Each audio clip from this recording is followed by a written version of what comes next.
Hello, this is Alex. Welcome to Socialism Survival Podcast number 27. What a coincidence. This week we have April 1st, International Fool's Day. And I'm talking about surviving in the land of the fools. I lived there in now non-existing empire of the fools called Soviet Union, a huge artificial formation created by the fools and for the fools. America is now on the way of transforming from the land of the free into the land of the fools. And it sets me and this podcast in a perfect spot as a bridge between the past and the future of socialism survival. I wish abundant blessings to all of you who this week celebrate Pesach, the great exodus from Egypt, and to every Christian who celebrates his exodus from the slavery of sin through the death and resurrection of Christ.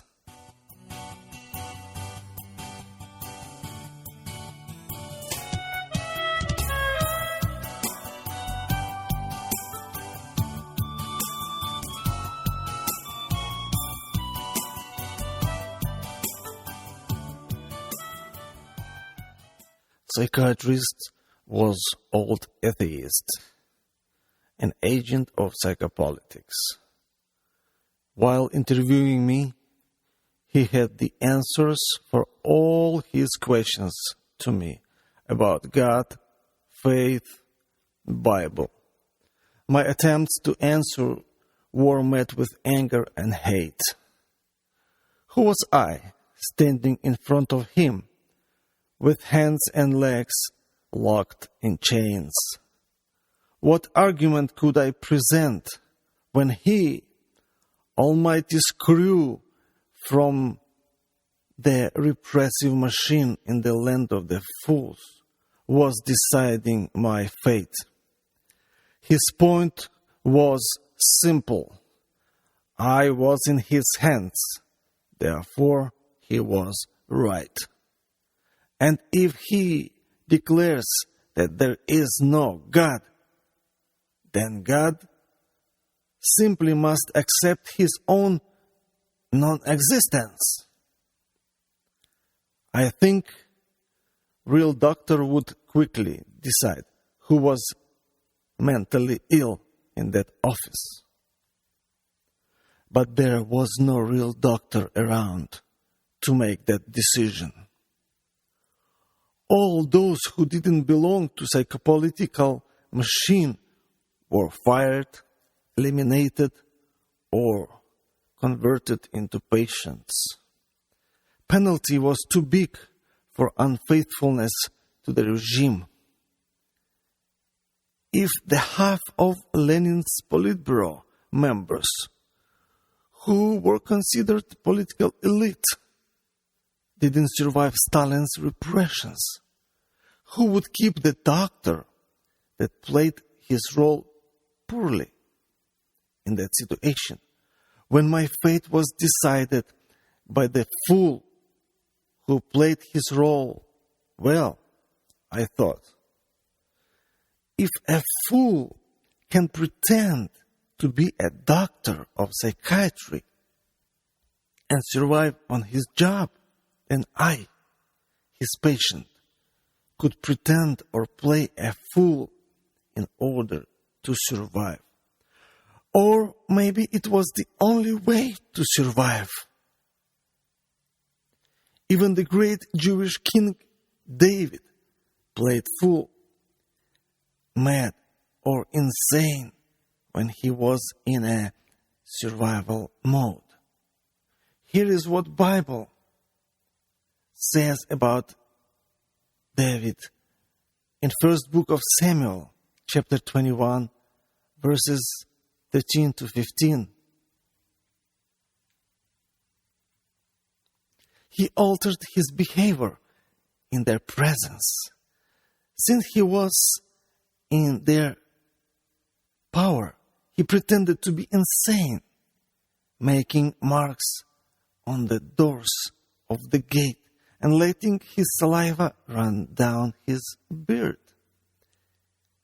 His play was so convincing that King Achish said to his servants, "Look at this madman.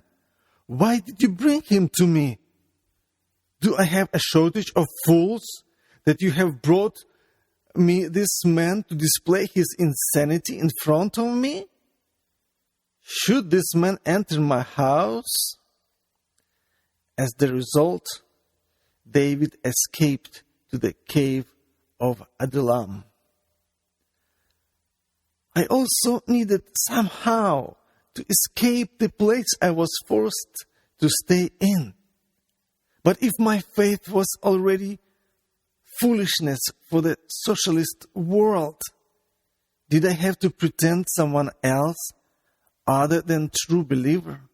No, not at all. Instead, I had to take a role of even stronger believer than I was. Yes, I believed in God. Yes, I've experienced many of His miracles. Yes, I've read His Word and knew the importance of prayer. But then the time came when I found myself in a dead end, in front of a brick-like wall. And with all of my faith, I was too weak and unprepared to break through that wall and face whatever was prepared for me beyond. Somehow I had to break through myself, as it became clear to me that the way out only could be found within. For the first time, I've looked at my life as a chessboard, worthless, without a game won on it. The rest of the psychiatrist's appointment I spent locked inside myself, slightly moving my lips in prayer while doctor was making conclusion on severity of my case. The remaining couple days in jail, I've spent hours walking across the cell, rehearsing my part of any possible scenario. The return to army was ruled out by the opinion of most inmates. Military tribunal was ruled out too, because I was in the hands of civilian judicial system. The remaining two were either sentencing to a prison term or transfer to a psychiatric institution. Before I was taken to psychiatrist, most of inmates thought I'll be sentenced to at least 5 years in the prison. When guards ordered me to prepare for the exit, I was sure it will be the scenario number 2. But only before the exit, while signing release papers, I knew for sure my next destination, Yakovenko Psychiatric Hospital. I was relieved that doctor didn't send me to Serbsky Institute of Forensic Psychiatry, the most terrifying place in Soviet psychiatric part of Gulag, masked under the cover of healthcare. Because I wasn't there, I won't spend a lot of time on its description, Although I've heard a lot of frightening stories about that institute while spending time in all not so far places, I recommend you, my listeners, to read the book Institute of Fools, written by Viktor Nikipelov, prisoner of conscience, who personally was there. You'll find Amazon link to it in a book section of socialismsurvival.com website. If I was taken there, most likely my game plan would be discovered and worse measures would be applied. It looks like psychiatrist was firm in his conclusions and didn't need an additional opinion from Serbsky Institute experts. I was placed in a most strict section of the psychiatric hospital. Following medical examination, I was dressed in a distinctive fashion hospital pajama.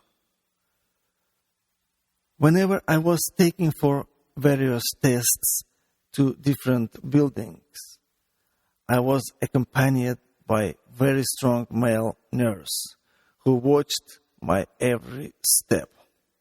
Although I looked more like a hospital patient, in fact, I was still a prisoner, sent there for an uncertain period of time.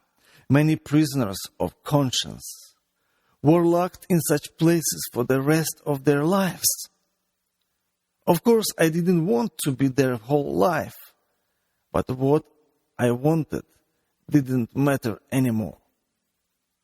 Once interrogator, following his inner conviction, decided that my faith in God was caused by mental problem, and once psychiatric expert confirmed that normal Alex didn't exist for the system anymore. For everyone who worked in the hospital, I was nothing else but another mental patient with a severe case, as was described in investigative psychiatrist's conclusion, and I had to be treated accordingly. Hospital was located in one of Moscow's suburbs, in a 2-story old building. Lower level was for patients and upper level was for personnel. Ground level was divided into 2 sections, strict and recovering. Strict section had several rooms, bathroom, and a big hall in the middle with large table in a center where everyone was eating. Let me mention, it was men's building. Women had separate building with their personnel. Most of the patients there were really sick people, although how I could know if they came like that or made that way by being heavily medicated. Or maybe someone like me tried to find his way to freedom either by escaping or by being declared insane. I knew it was a dangerous game, like walking on the edge of the roof. On one side, I had a chance to get out, but on the other hand, like many insane, I could be declared dangerous insane, dangerous for the society, and kept there for life. The hospital, like prison cell, was overpopulated. There was no bed for me in a room, and therefore my bed was placed in a hall.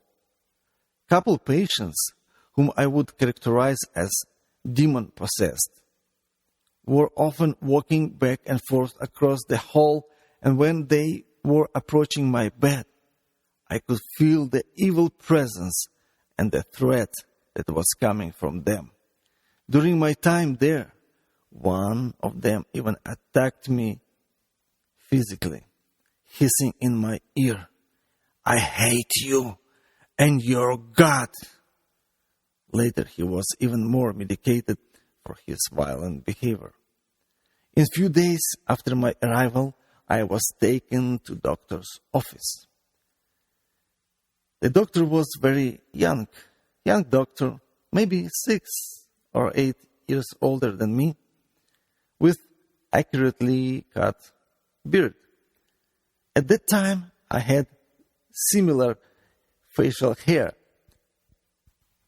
He noticed that I looked like him.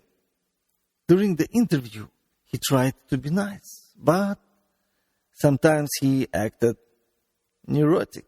Well, while he examined me, I examined him too. I needed to find something in him, some soft spot that I could press to influence his decisions on my case. First thing that I discovered and used during all my time there was his interest in hearing interesting stories. He probably was bored by same plain stories of mental patients. He was a young man, maybe recently from the college. He wanted to achieve something in psychiatric science, like discovering new mental illness and unique ways to treat it. Whether it was in his mind or not, I could carefully hand to him that idea. I say carefully because at our first meeting, I could sense he was afraid of that young, strange man that I was. Maybe he thought I might be also some kind of a dangerous religious maniac. Therefore, he kept me on suppressive drugs. First famous Soviet psychiatric drug was galoperidol. Although sometimes I managed to hide and get rid of it, that wasn't always possible.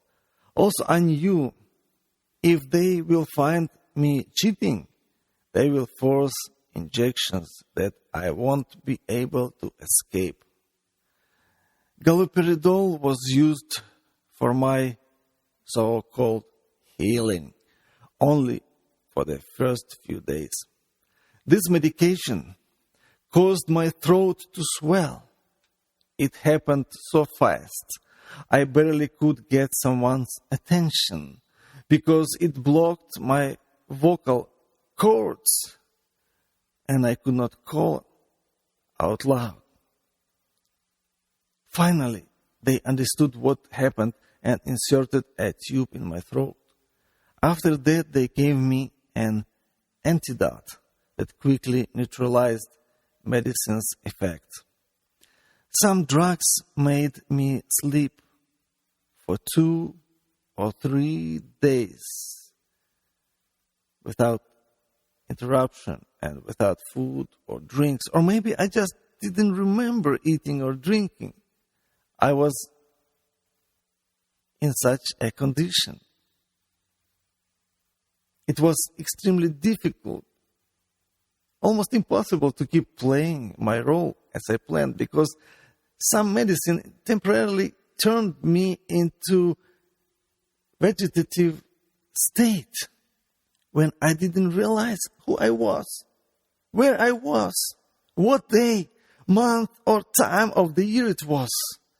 But because I was presenting there not myself, but the one who was in me, with full faith that I was one with him, it didn't matter anymore who I was. I knew it was time to follow his lead.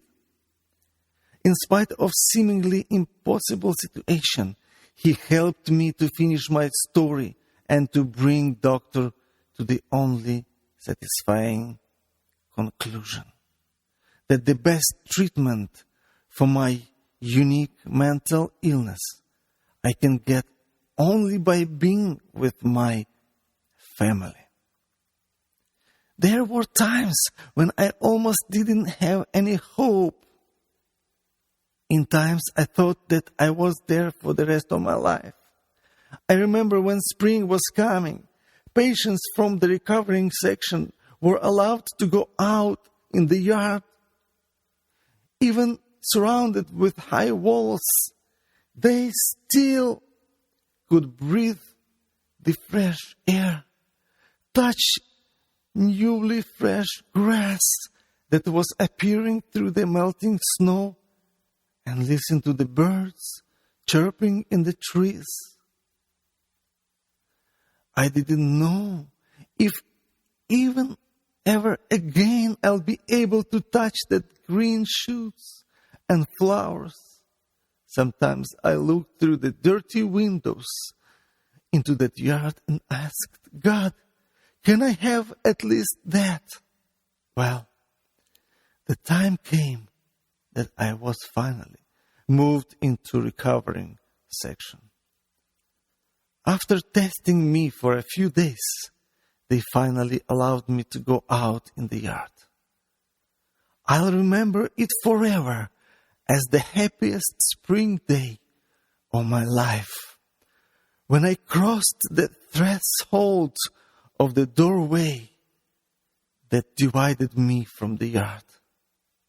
As soon as I was out, right there on a concrete walk, I raised my hands high in the sky, crying and praising God for that first step to the freedom. I knew that I was on the move, that nobody could stop. I fell on the grass on my knees, kissing it, getting drunk from the smell of a grass and melting snow. Although I still was there almost a month, when I was taken home, I still didn't finish telling Doctor my story as I planned. And he looked sad that I left. Here is the end of the story, Doc. If you can hear it. I'm here now, away from the land of the fools, free in the land of the free. Or maybe the story still continues, and I have to fight for the freedom again, saving this land from being completely infested and taken by the H1N1 epidemic. What do you think, my listeners? What it will take to get America back to God, back to common sense. When I first got to America, I discovered that for many Americans, serving God is just another fun. Few people were seriously realizing what was coming. Have you ever imagined, especially after reading from 1 Corinthians chapter 4, verse 10, what it is to be full for Christ's sake? Well, I lived it, and that's not fun. But by passing that valley of the shadow of fools, I won the chess game of my life, making it worthy of someone who paid the price. Thank you for listening, my friends. This is your Socialism Survival host, Alex. If you missed the whole story, please go back to my podcasts, number 22, 25, and 26, and then listen to this podcast again. God bless you. God bless America, our home. sweet home and still the land of the free.